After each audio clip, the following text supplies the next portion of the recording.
Oke, baik ya. Hari ini kita akan masuk ke materi mengenai inferensi.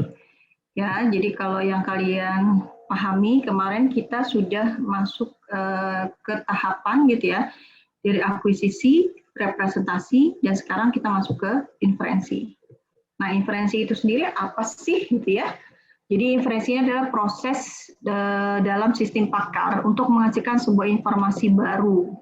Nah, informasi baru ini sebenarnya diambil dari pengalaman masa lampau gitu ya, ataupun informasi yang sudah diketahui sebelumnya. Nah, kemudian kalau kalian lihat ya, proses inferensi ini dilakukan dalam suatu modul yang disebut sebagai inference engine ya, atau mesin inferensi.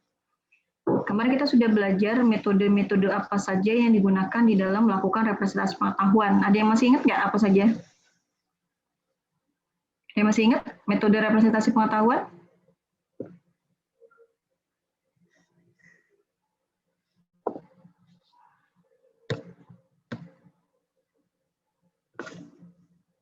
Rafdi?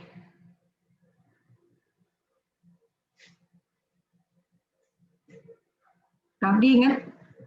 Minggu kemarin kita belajar representasi pengetahuan ya?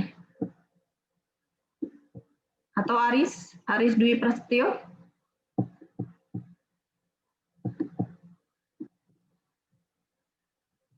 Ini banyak orangnya tapi kok nggak ada suaranya ya? Oh, di mute semua kali ya?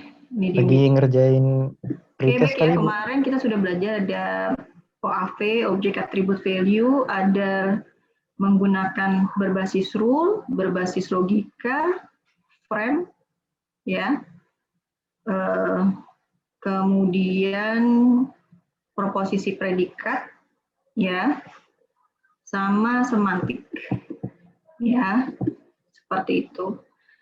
Nah, itu adalah tahapan di representasi pengetahuan. Representasi pengetahuan ini akan masuk di dalam basis pengetahuan ya. Jadi kalau kalian lihat ya di sini, nah, ya dari representasi pengetahuan nanti kita simpan di knowledge base ya. Jadi data yang sudah kita akuisisi kita masukkan ke dalam knowledge base. Nah, balik lagi ya, kalau kita punya sebuah sistem, kesiapan datanya juga, kesiapan pengetahuan yang diambil juga harus cukup banyak ya. Jangan hanya bikin 2 rule gitu ya, atau 2 frame, itu tidak signifikan ya, permasalahan yang akan diangkat. Atau sama kayak data mining ya, mau mengolah data tapi datanya yang kamu ambil cuma 10 report. Ya, tidak representatif. Sehingga tetap saja memerlukan basis pengetahuan yang cukup banyak. Ya, inference engine ini adalah modul yang berisi program tentang bagaimana mengendalikan yang namanya proses reasoning. Ya, jadi inference engine ini yang mengendalikan proses reasoning. Ya, seperti itu.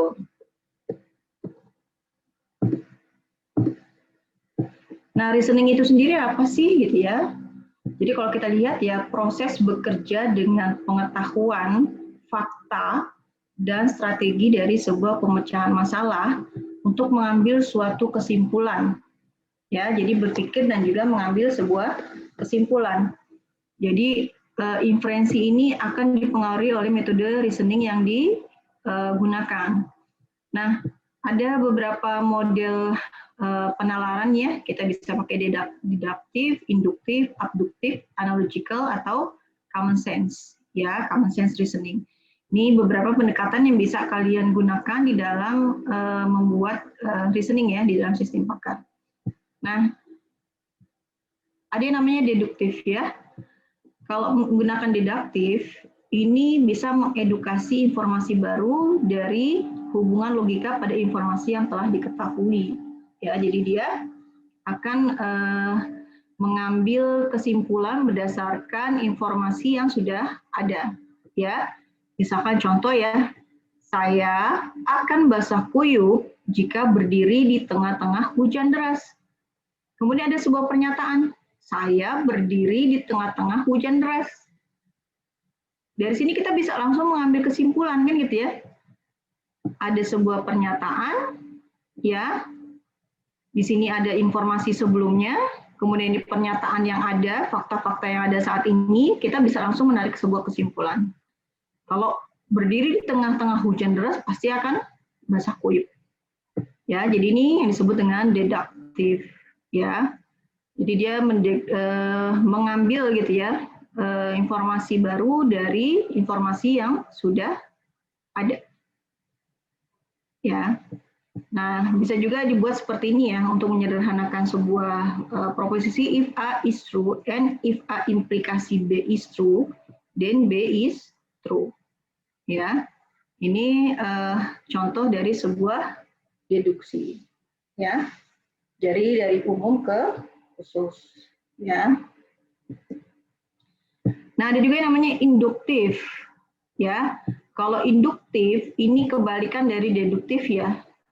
Jadi dia mengambil kesimpulan umum dari satu kasus tertentu. Ya, ini adalah induktif, ya, kebalikan dari deduktif. Misalkan ada premis atau fakta monyet di kebun binatang Ragunan makan pisang. Premis monyet di kebun raya Bogor makan pisang. Jadi misalkan dari banyak fakta-fakta gitu ya. Ini kita bisa ngambil kesimpulan nih dari sini. Monyet di kebun binatang makan pisang. Monyet di kebun raya Bogor makan pisang. Monyet di rumahnya si A makan pisang. Oh, berarti kesimpulannya apa? Semua monyet makan pisang. Ya, jadi dari sini gitu ya, dari yang khusus kita bisa mengambil sebuah kesimpulan yang umum. Ya, ini kan khusus gitu ya, menjadi sebuah kesimpulan yang umum. Oke, kemudian ada abductive reasoning. Ya, nah ini mengizinkan proses pengambilan kesimpulan gitu ya, yang plausible. Plausible ini berarti yang masuk akal lah ya gitu ya. Jadi konklusi mungkin bisa mengikuti informasi yang tersedia, tetapi juga bisa salah. Ya, ini adalah abduktif. Ya, yang masuk akal gitu kan. Implikasi tanah menjadi basah jika terjadi hujan. Kondisi saat ini pernyataannya tanah menjadi basah. Kesimpulannya, apakah terjadi hujan? Kita nggak bisa kan langsung membuat atau menarik kesimpulan bahwa hari ini adalah hujan. Karena apa? Tanah hujan bisa aja apa? Kalau kita lagi nyiram tanaman, tanahnya menjadi basah. Ya, makanya di sini disebut abduktif ya, bisa benar, bisa juga tidak. Ya, sama kayak sekarang, perkuliahan diselenggarakan di kelas, gitu ya. Sekarang terjadi perkuliahan. Oke, conclusion-nya apakah sekarang kita ada di kelas? Ya, padahal bukan kelas secara fisik, tetapi kelas secara virtual. Ya, seperti itu.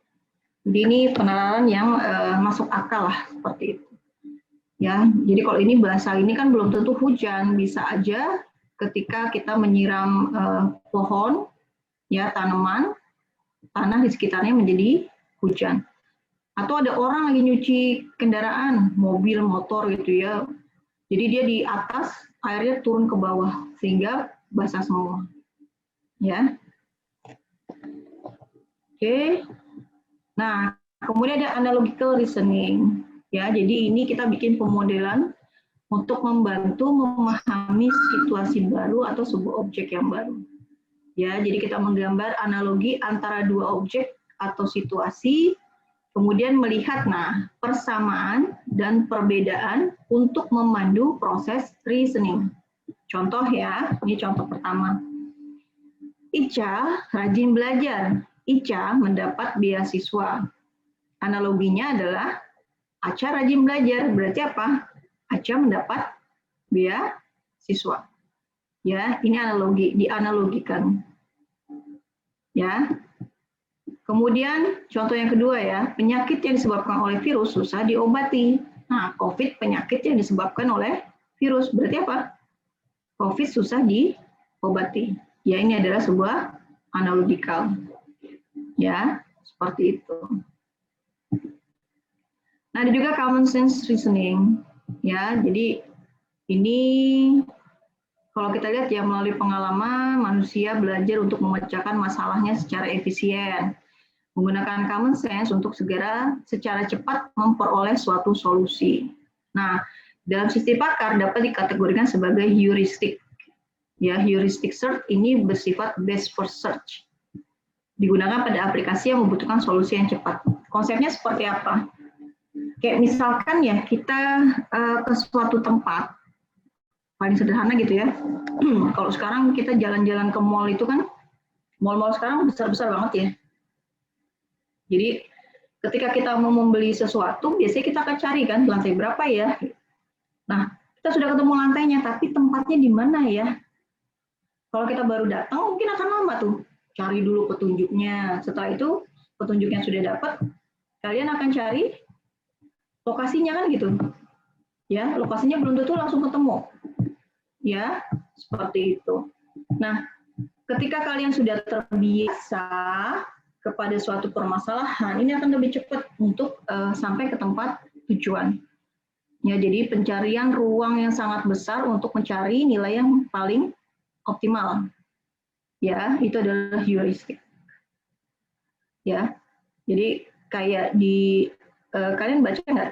Siapa ya, Google ya, dia bikin dua robot humanoid yang bisa berbicara bahasa Inggris. Kemudian ya, ternyata lama-kelamaan robot-robot itu merasa pernyataan mereka itu tidak optimal. Akhirnya mereka menggunakan bahasa sendiri tuh. Karena dia menalar terus kan, ngapain susah-susah? Kita berbicara pasti berulang terus. Hai, mau kemana? Apa kabar? Sudah makan belum? Gitu ya, gimana kondisinya saat ini? Menurut robot itu nggak optimal. Akhirnya mereka menciptakan bahasa mesin mereka sendiri. Jadi antara kedua robot itu saling berkomunikasi tapi tidak menggunakan bahasa Inggris. Nah, akhirnya mau nggak mau sama mereka, akhirnya mereka dimatikan gitu ya, sama si pembuat robot ini akhirnya dimatikan. Karena mereka pengen sebuah robot yang memang mengerti bahasa manusia. Itulah kekurangan gitu ya dari sebuah aplikasi di mana kita membuat sebuah sistem, sebuah mesin, ya mesin tersebut bisa melakukan penalaran atau pencarian sendiri. Jadi dia mencari heuristik tuh. Wah ini kok ngomong kayak gini diulang lagi, dan lain sebagainya gitu. Berulang-ulang mereka akhirnya membuat satu kesimpulan sendiri. Ya. Jadi ketika kita sudah terbiasa, kita akan tahu ya yang mana nilai paling optimal. Makanya ada yang namanya pembelajaran. Ya, kalau di sistem cerdas pasti ada yang namanya data latih, data uji. Ya, ada proses pembelajaran, trainingnya itu untuk meningkatkan performa gitu ya. Ada yang semakin lama di training, biasanya performanya akan semakin naik ya. Kayak kalian misalnya ngambil sistem pakar 5 kali, waduh, itu udah bisa jadi profesor kayaknya. Ya, misalkan seperti itu. Ya. Jadi itu yang disebut sebagai heuristik. Oke, kemudian ada yang namanya modus ponen. Ya, jadi ada yang namanya modus ponen ya untuk inferensi. Ya, jadi ini rule dari logika menyatakan jika A adalah benar dan A implikasi B adalah juga benar, maka benar. Ya, seperti itu. Nah, ini pernyataannya ya, A, N dalam kurung A implikasi B, kemudian diimplikasi B lagi. Jika A true dan A implikasi B adalah true juga. Ya, misal adalah udara cerah, sebuah argumen yang berisi pernyataan udara cerah. B adalah sebuah argumen berisi kita akan pergi ke pantai. A implikasi B ini sama dengan jika udara cerah, maka kita pakai modus ponen ini kita bisa langsung ambil sebuah kesimpulan. Ikutin ini aja gitu ya. A dan A implikasi B ini hasilnya adalah B ya. Berarti dari pernyataan ini kita bisa langsung menarik kesimpulan ya bahwa kita akan pergi ke pantai. Ya, seperti itu. Nah, kalau kita lihat ya di modus ponen, modus tolen gitu ya, ini semua menghasilkan nilai kebenaran yang valid. Ya, seperti itu.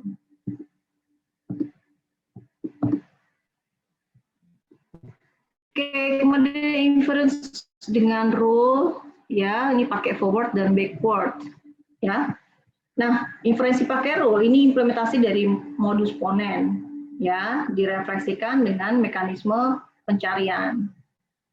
Ya, jadi kita bisa mencari ke depan atau ke belakang, gitu ya, berdasarkan sebuah kasus. Bila semua hipotesis pada rules atau bagian if memberikan pernyataan benar, kita dapat mengecek semua rule kepada knowledge base dalam arah ke depan maupun ke belakang. Ya. Kemudian prosesnya berlanjut sampai tidak ada rule yang dapat digunakan atau sampai sebuah tujuan tercapai. Ya, ada dua metode inferensinya ya, bisa pakai forward, ini bersifat data driven, ataupun backward, ini bersifat goal driven. Ya, seperti itu. Sama ya, kalau berbasis rule berarti kita lihat tahapan-tahapannya ataupun prosedur-prosedurnya. Ketika prosedurnya sudah selesai, nah kayak kali semester berapa ya? 2017 lah ya, udah tingkat akhir. Ketika semua mata kuliah sudah kalian ambil, berarti kalian harus mengambil proposal. Ketika proposal sudah selesai, berarti kalian harus menyelesaikan skripsi. Ketika skripsi sudah selesai, berarti tinggal di wisuda. Itu adalah tahapannya sampai sudah semua dipenuhi, baru selesai. Ya, kalian bisa menjadi seorang sarjana komputer. Nah, ada yang namanya backward chaining. Kenapa disebut goal driven? Oke, backward chaining. Kalau kita mencari ke belakang, penalaran ke belakang, biasanya kita mau cari apa sih? Berbasis tujuan kan gitu ya. Aduh, mana sih ya kunci rumah? Misalkan gitu ya. Mana sih kunci lemari? Oh ya, di mana ya tadi naruhnya gitu ya. Itu kita kan mikir, oh, tadi taruh di mana ya? Misalkan seperti itu. Jadi ini dimulai dari ekspektasi apa yang diinginkan atau hipotesis, kemudian mengecek sebab-sebab yang mendukung ataupun kontradiktif. Nah, ini cocok digunakan untuk cukup dalam, ya. Jadi kalau yang sempit, kalau sempit kan berarti nggak terlalu banyak rule-nya ya, dia akan masuk ke dalam gini. Nah, ketika sempit itu akan mempermudah pada proses pencarian. Bayangkan ketika ruangannya sangat besar gitu ya, atau tree-nya pencarian. Tapi kalau yang sempitnya akan membantu mempermudah proses pencarian.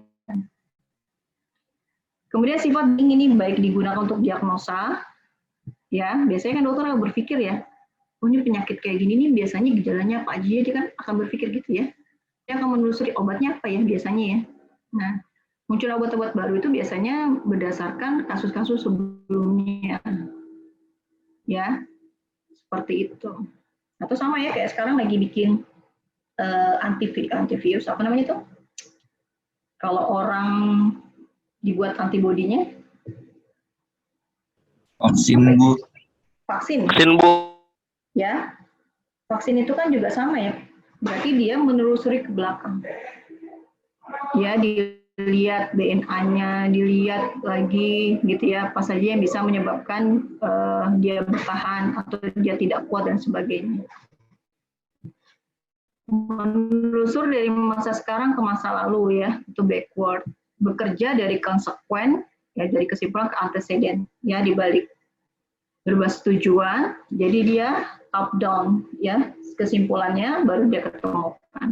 Yang mendukung hipotesis, nah tadi ya dia pakai DFS source, ya karena sempit ya. Konsekuensinya menentukan pencarian, kemudian memfasilitasi penjelasan, ya itu kalau pakai backward. Ya, jadi ada mesin penjelas. Program dimulai dengan tujuan yang diverifikasi apakah bernilai true atau false. Kemudian dia rule ya yang punya tersebut. Kemudian diuji ya apakah dia bernilai true atau tidak.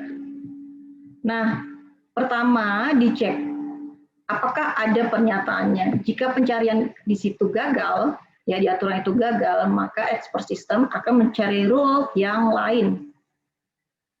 Ya. Kemudian sampai rule tersebut terpenuhi. Ya. Oh nih, hari ini hujan. Berarti apa yang harus dilakukan? Oh, kalau hujan gitu ya, misalkan biasanya jalanan macet. Itu harus dicari sampai kesimpulannya atau tujuannya terpenuhi. Ya. Kemudian berlanjut sampai semuanya terpenuhi. Ya. Jika nggak sesuai, kita bisa mencari rule yang lain, ya, sampai kecuali memang tidak kita buat di dalam aturannya, gitu ya. Nah, ini ada kebalikannya, ada yang namanya forward. Forward ini adalah data driven. Kenapa disebut data driven? Oke, kalau kalian misalkan kondisi saat ini ya, cuma punya uang 5.000, tapi mau jalan ke Blok M. Itu data ya, atau fakta saat ini. Punya uang cuma 5.000, tapi mau jalan ke Blok M. Nah, berarti kita harus nyari apa yang bisa naik angkot. Ya. Nah, angkot misalkan ternyata di apa lagi yang dikerjakan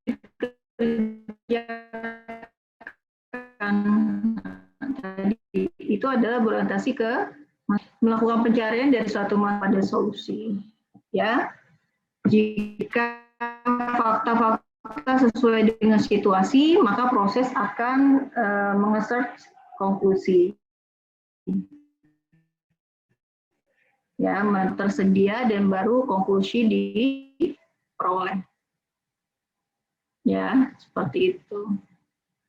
Nah, kalau yang tadi backward itu untuk tree yang dalam, kalau ini untuk tree yang lebar, ya, breadth first search, ya.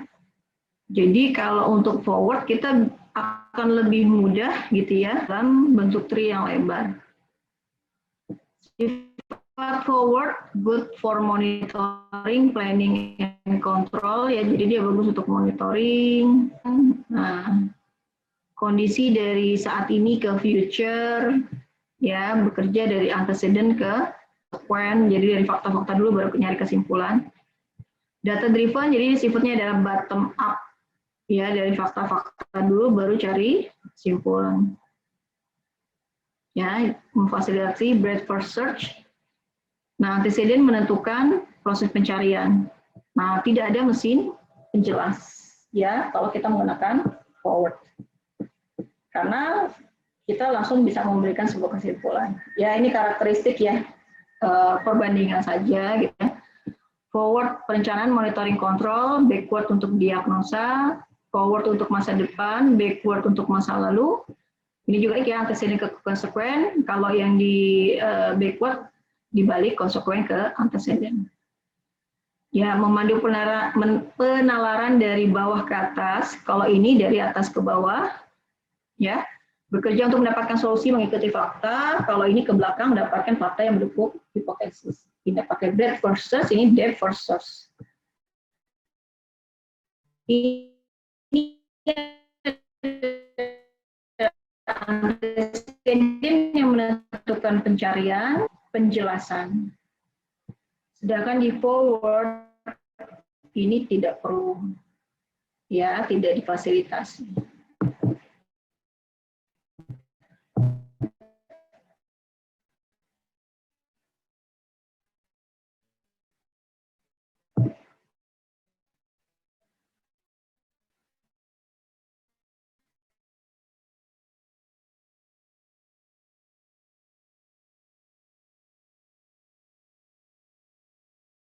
Jadi kalau di backward justru menentukan tujuan dulu ya, tujuan mendapatkan sebuah kesimpulan. Ya, itu perbedaan antara backward sama forward. Nah, ini adalah metode inferensi yang mempengaruhi ya. Jadi ada depth. Nah, depth ini penulisan kaidah dari simpul akar bergerak menurun ke tingkat dalam yang berurutan. Ya, jadi kalau pakai depth, dia akan menghabiskan level terdalam terlebih dahulu, baru pindah ke level selanjutnya. Ini sudah terpenuhi semua, dia akan pindah ke level berikutnya, tapi di level yang belum dikunjungi. Ya, kemudian dia selesai semua di level terdalam, dia akan pindah lagi ke level berikutnya. Ya, ini adalah proses depth first search.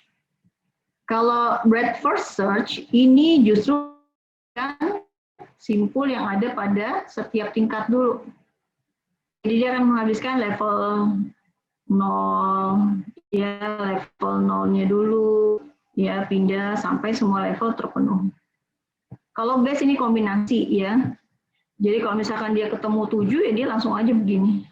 Ya nggak perlu lagi cari satu-satu, tapi cari yang terbaik, terdekat dengan jarak waktu yang paling optimal. Ya.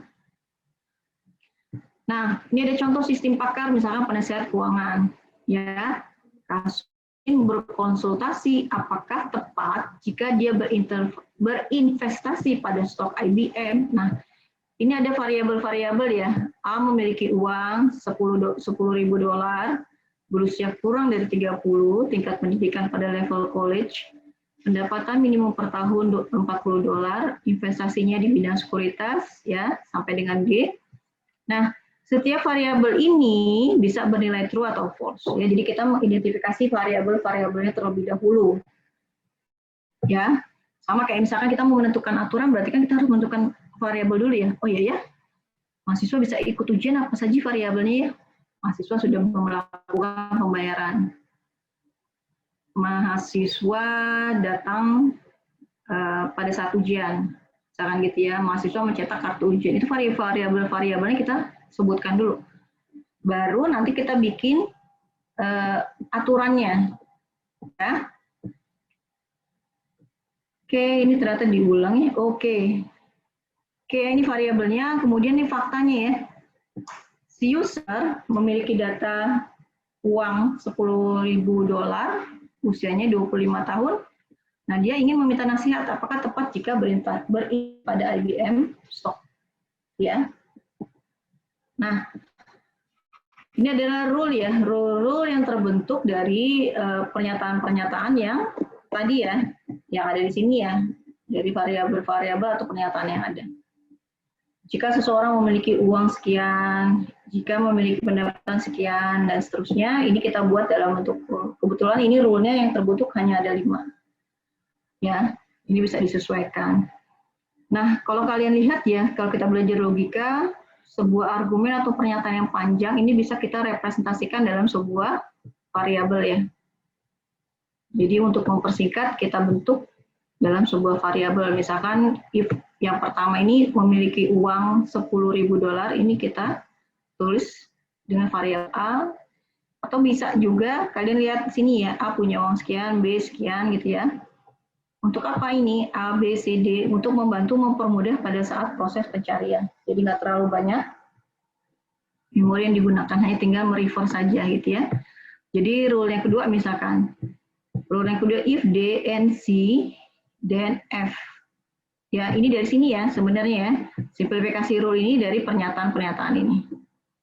Oke, rule-nya sudah kita simplifikasi, sekarang kita bisa melakukan proses pencarian ya.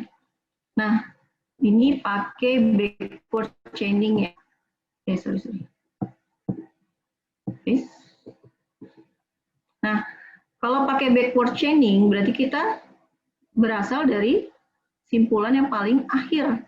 Kemudian kita lakukan penelusuran, ya, penelusuran sesuai dengan rule yang sesuai, ya. Jika G dia ketemu F misalkan ya, F dia akan cari di mana F ada 2 nih, di sini sama di sini, ya. Nah dari F ketemu fakta B, B udah nggak ketemu lagi, berarti dia faktanya benar, ya. Kemudian F ternyata di sini sama di sini langsung ke B ya. Nah kemudian dia cari lagi nih dia akan cari lagi sampai ketemu fakta yang diinginkan. Ya, kan tadi ada 2 ya kondisinya ya. Punya uang $10.000 atau berusia 25 tahun. Ya, jadi dia akan cari ini fakta B dan fakta A. Ya, ketika sudah sampai di sini, fakta B berarti sudah selesai. Tapi kita masih cari lagi tadi, ya. Masih fakta A ini belum ketemu nih. Ya. Sehingga dia masih melakukan penelusuran, oh di sini gitu ya. Oh, ini kita lihat lagi cari. Mana yang ketemu? Oh, ini ketemu. Oh, makanya dia akan ketemu A. Ya, jadi fakta A dan fakta B benar. Nah, ada juga pakai forward. Ya, forward ini adalah data driven, berarti dari faktanya dulu. Faktanya apa tadi? Nah, faktanya dia punya uang $10.000. Ya, jadi bedanya ketika pakai backward, dia mainnya dari sini dulu. Ya, dari simpulannya dulu, mencari-mencari, menelusur-menelusurin sampai dia ketemu faktanya. Ya. Tapi kalau pakai forward, justru main dari fakta-fakta ini untuk mendapatkan kesimpulan yang ini. Beda ya? Jadi kalau pakai backward, kesimpulan ini dulu yang dicari, baru dia akan mencari fakta-fakta yang ini. Oke. Kalau forward, kebalikannya. Fakta-fakta ini dulu yang dicari, baru kita cari solusinya. Ya, kelihatan ya? Jadi kalau pakai forward, faktanya dulu nih. If A and C, then E-nya apa?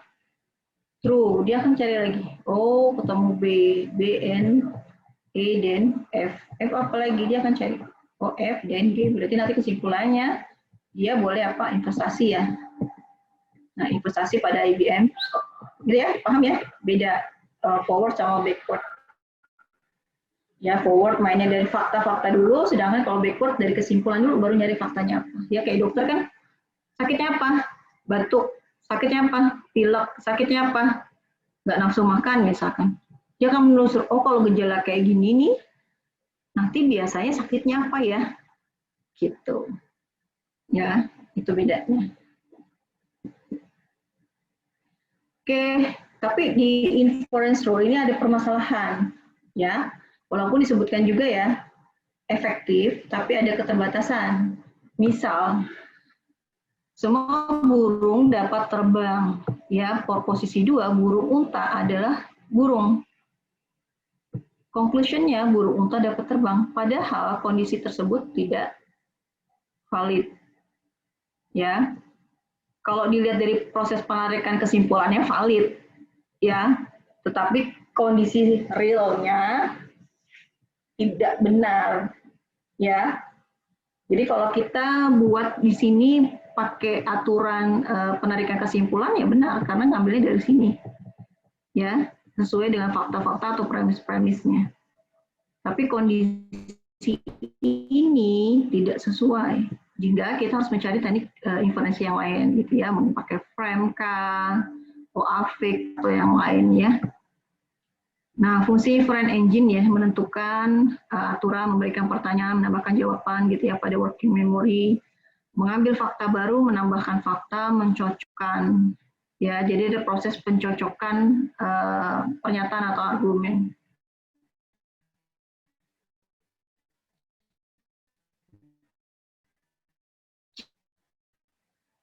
Ya, seperti itu. Nah, di sini ada inference tree ya. Jadi ada pohon keputusan. Ini adalah penggambaran secara skematik dari proses inference. Decision tree sama lah ya. Jadi kalau kita lihat misalkan ada beberapa aturan ya, if A1, if A4, dan P3, dan P3. Ini dapatnya dari mana? Nah, itu tadi pada saat representasi pengetahuan gitu ya, kita tahu nih hubungan antar masing-masing argumen. Ya. Jadi kayak misalkan kalau kan itu misalkan apa ya, representasi pengetahuan. Kemudian kita bentuk dalam sebuah kalau kita lihat ya, ketika kalian mau membangun pohon keputusan ini dimulai dari yang pertama ya. A1 berarti mainnya dari sini. A1 maka P naik ke atas. Maka P1. Oke. Kemudian kita main di rule yang kedua. If A4 dan P2. If A4 dan P2. Oke, penyakit 2 itu maksudnya ya. IP1 OR A2, ya, IP1 OR A2, tapi kalau kalian lihat di sini, ya, P2 OR A3, P2 OR A3, baru P3. Berarti apa? P1 A2, P1 A2, berarti dia akan ketemu ya di sini ya. Nah, P1 A2 gambarnya begini. Kemudian P2 A3, P2 A3 dia akan gambarnya begini. Dan P3 langsung ditarik garis set, set, gitu ya. Nah, if P3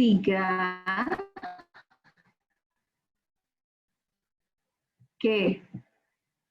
Ini ada N ya. Sama P1 dia relasinya adalah OR, sehingga tidak perlu dikasih garis di sini. Ya, kalau OR tidak ada garis di sini, di sini, di garis ini. Tapi kalau N ini ada garis nih. Ya. If P3 dan A5, P3, A5, ya ini pakainya N, makanya kasih garis, dan P4.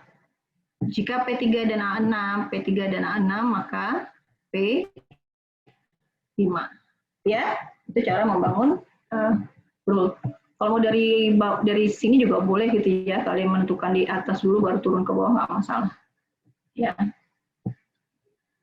Nah, ada juga inferensi dengan sebuah ketidakpastian. Ya, jadi pasti di dunia ini adalah apa? Sebuah ketidakpastian. Ya, yang pasti adalah sebuah ketidakpastian. Kita nggak tahu hari ini seperti apa, di depan bagaimana, menarik kesimpulan juga bagaimana. Tapi minimal kita bisa mendekati sebuah ketidakpastian dengan sebuah nilai nyata, gitu. Ya, sama kayak orang kayak sekarang deh, orang kalau terkena COVID pasti meninggal misalkan gitu ya. Tapi nggak juga, ada OTG, banyak orang tanpa gejala yang masih muda-muda, boro-boro ngerasa capek, lelah, sesak nafas dan sebagainya. Mereka bisa dengan gampangnya kemana-mana, misalkan gitu ya. Berarti tidak pasti juga ketika orang kena COVID akan sangat berbahaya banget gitu ya. Ada orang, atau bukan ada ya, banyak gitu ya, anak-anak muda atau orang-orang yang masih segar, bugar, itu kena COVID kayak biasa aja, nggak ngerasa gejalanya apa-apa ya. Makanya di sini ada yang namanya representasi ketidakpastian. Ya, dia pakai skala numerik. Jadi kalau kalian lihat 0 untuk incomplete uncertainty atau dia bernilai false, 1 atau 100 untuk complete certainty atau bernilai true. Ya, ini bisa menggunakan skala Likert, ranking, ordinal atau cardinal. Nah, ada yang namanya kombinasi certainty factor. Ya, ini mengekspresikan tingkat kepercayaan terhadap suatu event, ya, fakta atau hipotesis berdasarkan evidence. Ya, contohnya ya. Jadi kalau kalian lihat ya di mana di faktor ketidakpastian gitu ya. Ini sebenarnya ada dua pendekatan ya. Ada yang pakai N atau pakai OR. Ya. Jika pakai N, dia akan bernilai minimal. Karena apa? N itu kan kondisi variabelnya semuanya harus bernilai benar, baru menghasilkan nilai kebenaran benar. Ya, sehingga dia akan diambil nilai yang paling minimum. Ya, bisa if kepastiannya 50%, N, penghubungnya N ya. If unemployment rate is above 7%, faktor kepastiannya 70%, decline, faktor kepastiannya 100%, then stock prices decline. Nah, jadi kalau dia menggunakan conjunction and, kita akan mencari nilai kepastiannya yang paling kecil. 50, 70, 100 mana yang paling kecil? Ya, yang terkecil adalah 50%. Ya, jadi jika CF, A, B, and C, jadi penghubungnya N, dia akan dicari nilai yang paling minimum dari CFA, CFB, dan CFC. A-nya 50%, B-nya 70%, C-nya 100%. Maka akan dicari nilai yang paling kecil. Berarti dari sini nilai yang terkecil adalah nilai A. Itu ya, kalau pakai kepastian hubungannya N. Nah, ada juga yang menggunakan operator OR. Ya, operator OR ini akan mengambil nilai CF yang paling besar. Ya, kamu boleh ambil makanan atau bawa pulang misalkan rumah. Pasti ngambil bawa pulang rumah kan gitu ya. Nah, kalau pakai OR, ini kita akan mencari atau mengambil nilai yang paling maksimal. Ya, ini nilainya 70%, B ini nilainya 85%. Gitu. Oke, nah dari faktor kepastian tadi, ini kita bisa kombinasikan. Tadi kan hanya satu aturan ya, kita bisa kombinasikan dengan menggunakan beberapa rule, sampai berapa rule juga nggak masalah. Rule 1, ini rule 2. Ya, masing-masing sudah memiliki faktor kepastian. Ya, rule pertama 70%, rule kedua 60%. Ya, nilai kepastiannya ya. Kalau kita mengkombinasikan dua rule, ini kita menggunakan rumus yang ini. Ya, CFR1 ditambah CFR2 dikali 1 min CFR1. Ya, berarti apa? CFR1, ini berarti dikali ya. Ini dikali 1, berarti adalah CFR2, tanda minus di sini. Kemudian apa? CFR2 dikali dengan CFR1. Nah, kalau rumus matematika kan berarti yang lebih kecil ditulis terlebih dahulu ya. Jadi ini dibalik CFR1 baru CFR2. Ya, seperti itu. Nah, balik lagi ini adalah acuan rumusnya ya. Jadi ketika kalian dapat permasalahan seperti ini, ya, kemudian kalian masukkan aja rumus. Oh, ini ada dua aturan nih. Kita cari dulu nih CFR1. CFR1 berapa? Oh, 0,7. Masukkan nilainya 0,7 ke sini. Cari lagi CFR2. CFR2 berapa ya? Oh, 0,6. Kita masukkan di sini. Kemudian dikurang ya CFR1 dikali CFR2. Ya, seperti itu. Kalau ini masih pakai rumus yang di atas ini ya. Jadi 0,7 ditambah 0,6 ya, pakai yang ini ya. Dikali 1 min 0,7. Ya, sama dia tidak diturunkan pakai rumus yang ini. Jadi ini dikali dulu 0,6 dikali 1, 0,6 dikali 0,7. Ya, seperti itu. Nah, kemudian kita akan dapat hasilnya sebesar 8%. Ya. Nah, ketika rule-nya misalkan kita tambah ya, jadi ada 3 rule. Nah, mencari kombinasi 3 aturan, ini kita cari dulu R1, R2. Tadi R1, R2 sudah ketemu, berarti kita tinggal masukkan rumus yang ini, masukkan R3. CF sama R2 ditambah CF R3 dikali 1 min CF R1, R2. Ya, ini rumus turunannya, tapi ini mengacunya ke sini ya. Kemudian kalian cari, dapat nilainya seperti ini. Ya. Atau, nah, ini sebenarnya sama ya, sama yang tadi. Ini untuk membantu mempermudah, ya. Kalau di sini sama ya tadi ya. If A, B, C, ya. Jadi dia akan mengambil nilai yang paling terkecil pakai kombinasi penghubungnya pakai N. Jadi teori faktor kepastian ya, tadi jadi ada 2 ya pendekatan, kita bisa pakai conjunction and atau conjunction or.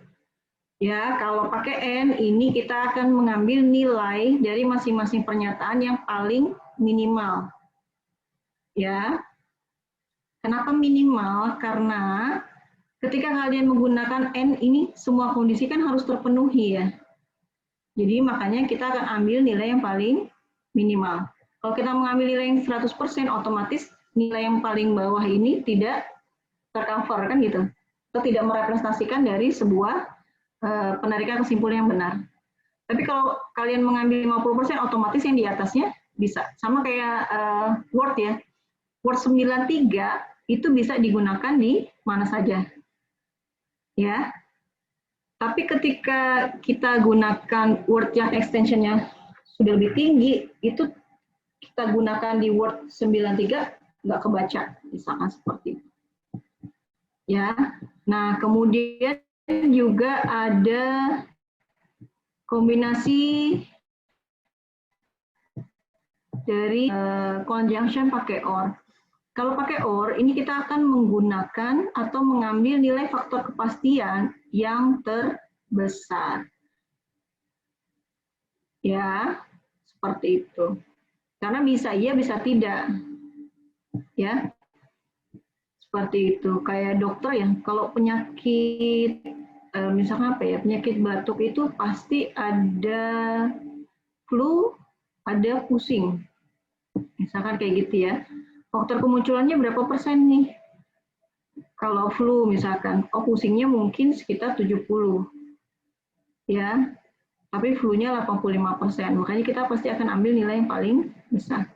Nah, kalau tadi ini adalah satu buah aturan ya, sedangkan kalau dalam sistem pakar, satu buah sistem mungkin bisa terdiri dari banyak aturan. Ketika kita mau mencari kombinasi dua aturan, sama ya kayak penyakit flu, mungkin gejalanya banyak ya. Ya batuk, pilek, demam, misalkan gitu ya. Dan hampir mirip-mirip. Nah, R1.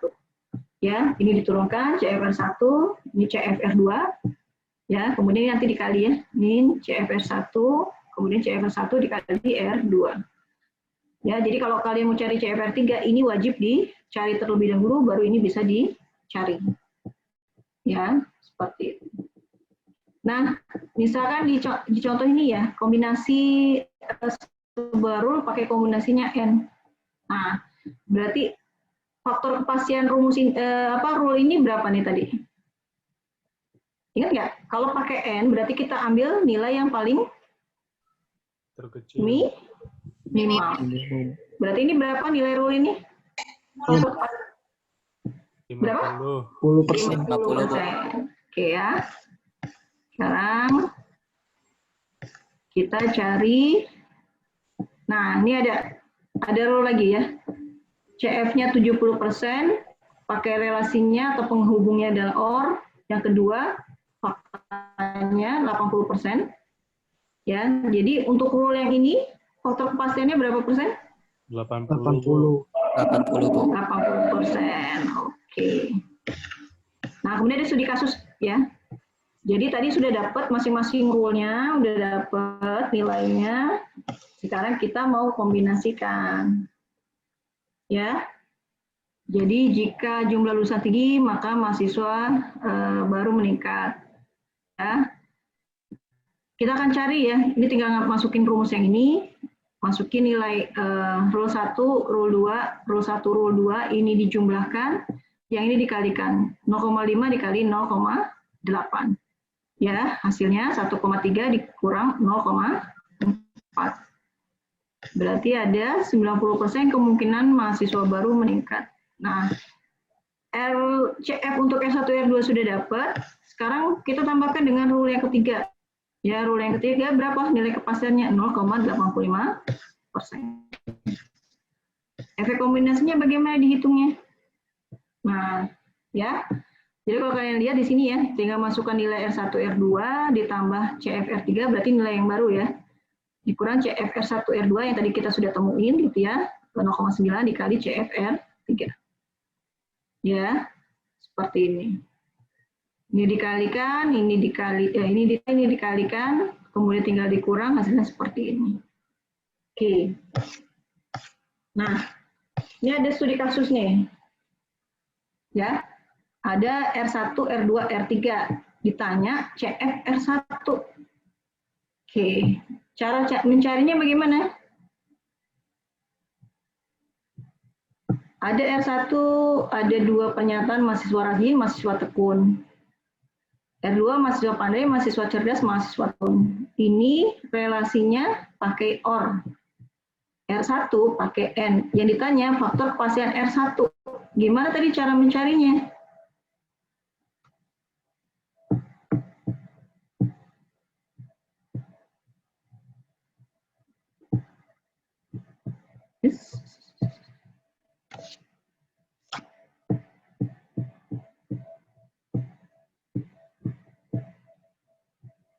Cara mencarinya bagaimana? Oh, ini split di sebelah sini. Oke.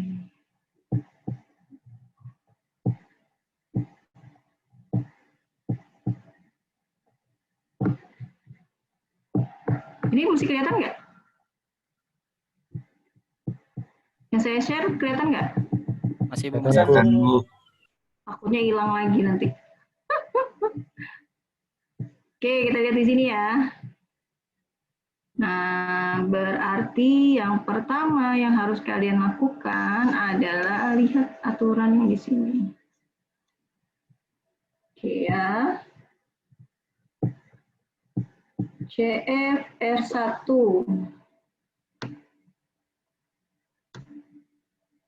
CFR1 pakai relasinya adalah N. Ya. Kalau N ini berarti cari yang minimal. Oke. Dari yang R1 sudah kelihatan yang mana nilainya? 70, Bu. 70 Bu. 70, Bu. 70%. Oke, berarti di sini 70%. Oke. Kemudian kita lihat aturan yang kedua.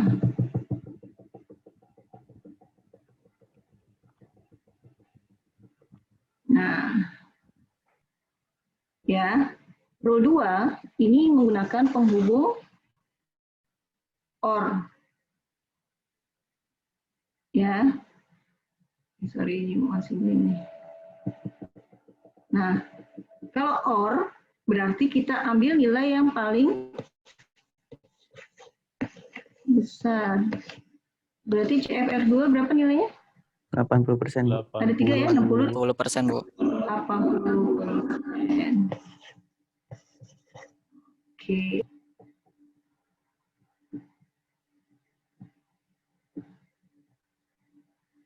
Nah, kemudian sekarang yang ditanyakan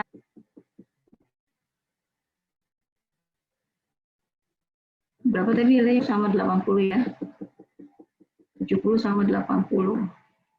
Yang ditanyakan adalah sekarang CFR1R2. Ya. R1R2 berarti pakai rumus yang ini ya. Pakai rumus yang ini ya. Oke, R1R2. R1-nya tadi berapa? 0,7. 70, Bu. 0,7. 0,7. Ya, berarti 0,7 ditambah 0,8 dikurang 0,7 Ditambah 0,8. Dikaliin 0,8. Oh ya, di CF 0,8. 1 Coba dicari berapa? 7 tambah 8 1,5 ya? 1,2. 7 kali 8? 56. Ya, Iya, Bu. coba dikurang deh. 1,5 dikurang 0,5. 0,94. 0,94. 0,94. Iya, Bu. 0,94.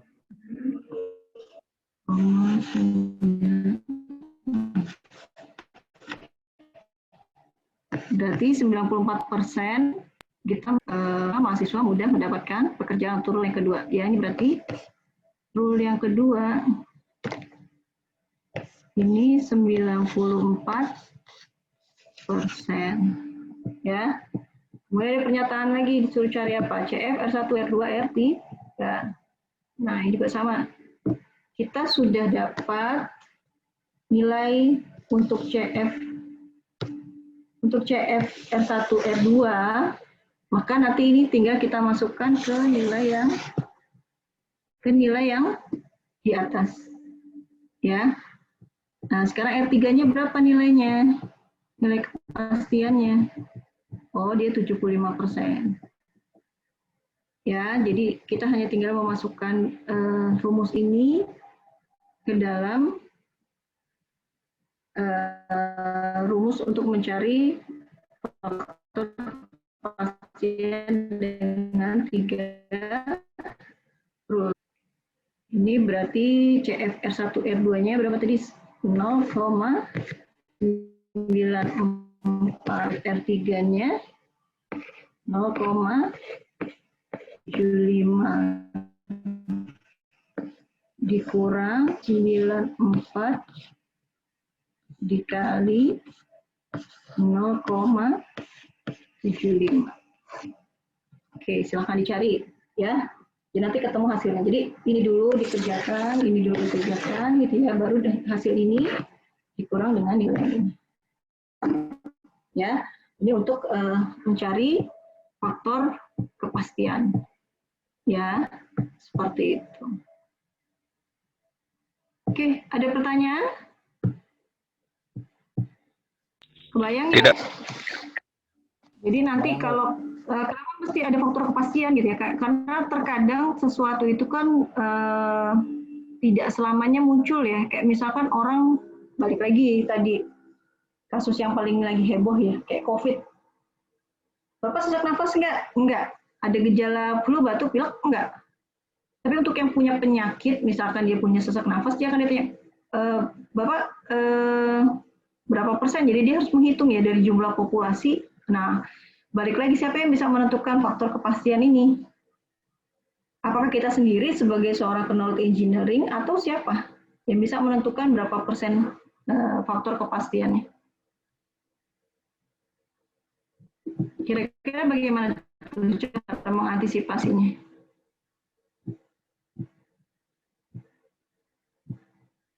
Ada yang punya ide nggak?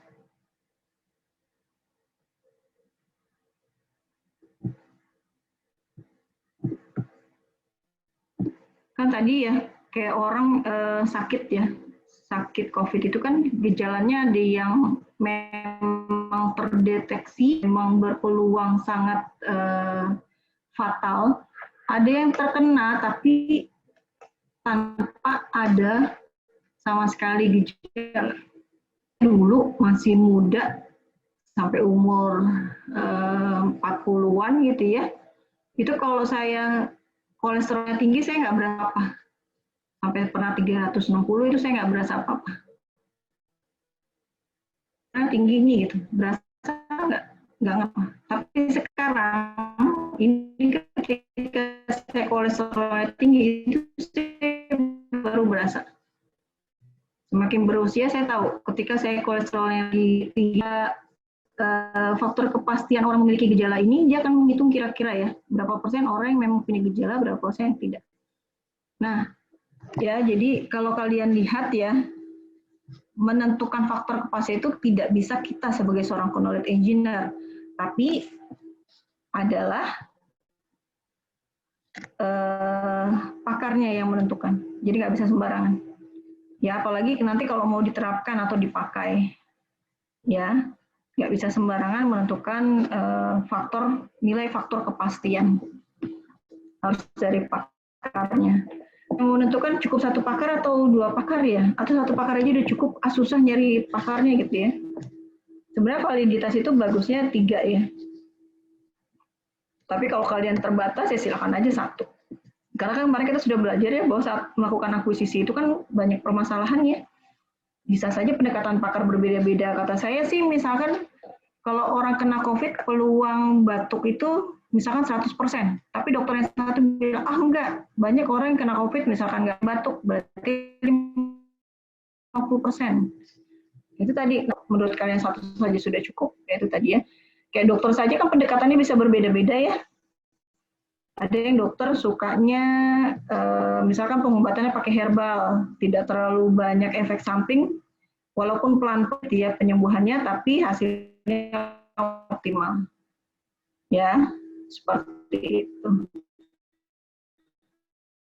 Jadi harus pakarnya yang menentukan nilai kepastian. Sistem yang bagus itu, ya karena ini mainnya di knowledge base ya. Kayak misalkan kakak kelas kalian ada yang melakukan penelitian, dia based on dokumen, protokol gitu ya. Cuma balik lagi kita nggak tahu itu validitas untuk sumber yang dari terdokumentasi itu sudah benar. Nah, kalau untuk skripsi mungkin satu orang pakar saja sudah cukup. Ya, karena kalian hanya model simulasi gitu ya. Tapi mungkin nanti ketika kalian punya project di luar dan mau bikin diagnosa, sistem konsultasi, ya minimal 3 expert lah. Karena kalau 2 kan kita masih bingung ya, kalau 3 minimal kita sudah bisa menarik benang merah gitu ya. Bisa kita cari nilai rata-rata, walaupun 2 bisa gitu ya, tapi itu. Scope project semakin besar, berarti kepakaran juga harus validasi sama verifikasi dari sistem itu harus sudah bagus sekali. Jangan sampai kita punya project besar, tapi ketika divalidasi, ini salah nih, mana ada orang misalkan sakit batuk, pakai nggak bisa makan misalkan gitu ya, misalkan seperti itu. Jadi bisa saja mungkin nanti akan menjadi perdebatan ketika akan diimplementasikan.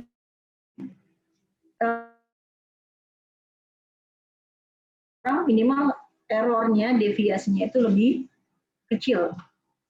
Seperti itu. Ya, secara implementasi, secara hukum.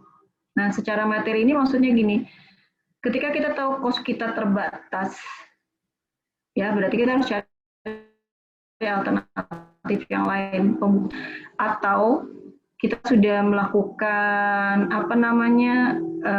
akuisisi, ya, kemudian kalian tinggal meminta pakar mencoba, bisa saja. Jadi kita cuma perlu 1 pakar, tapi validasi verifikasi kita pakai pakar yang lain. Jadi tidak terlalu mahal biayanya, ya. Tapi tetap saja gitu ya, mungkin kalau untuk pengetahuan yang memang sangat sulit kehadiran pakarnya, kita bisa ambil dari sumber yang terdokumentasi. Cuma nanti kurang baik. Biasanya harus kita verifikasi lagi sama orang yang memang ahli di bidangnya. Merancang sebuah proyek perangkat lunak ada namanya studi kelayakan. Saya layak secara hukum, layak secara materi. Ketika tidak layak secara materi, kita harus cari alternatif yang lain. Biasanya pakai FGD ya. FGD itu nggak terlalu mahal sih. Kalian kan sudah dapat dokumentasi ya dari buku dokumentasi itu, representasi. Jadi kalian sendiri tuh sudah menentukan dulu, oke, kemudian verifikasi mengundang pakar, begitu itu biayanya lebih murah. Dibandingkan dari awal kita sudah melibatkan, misalkan, Pak tolong dong Pak, saya dibikinin misalkan, ini aturannya bagaimana dan sebagainya. Bisa juga begitu.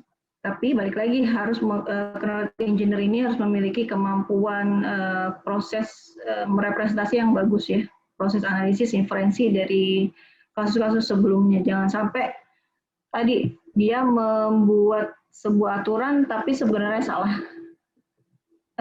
Oke.